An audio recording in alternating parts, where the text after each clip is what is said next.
Hi everyone, welcome back to this channel. So in today's tutorial, we will see how can you download and install your MSI monitor drivers. So here's a guide for your Windows Update, INF install, and ICC profile.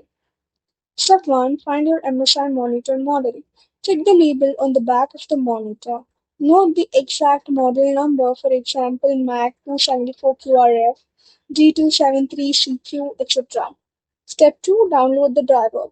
Visit the official MSI support website, search for your monitor model, open the support or download section, download the latest monitor driver or any INF driver for your operating system. Step 3. Extract the files. If the download is a zip file, right-click it and select Extract All. Remember the folder location. Step 4. Install the driver in Windows.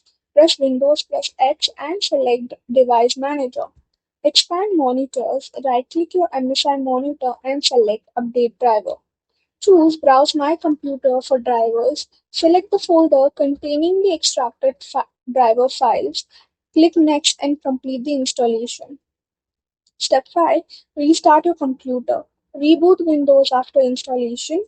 Verify that the monitor model appears correctly in the device manager. If Windows doesn't detect the driver, make sure you download the driver for the correct monitor model. Try using a different HDMI or DisplayPort cable. Disconnect and reconnect the monitor, then repeat the installation. That's it for the video. Thank you for watching. Don't forget to like, share, comment, and also do hit the subscribe button.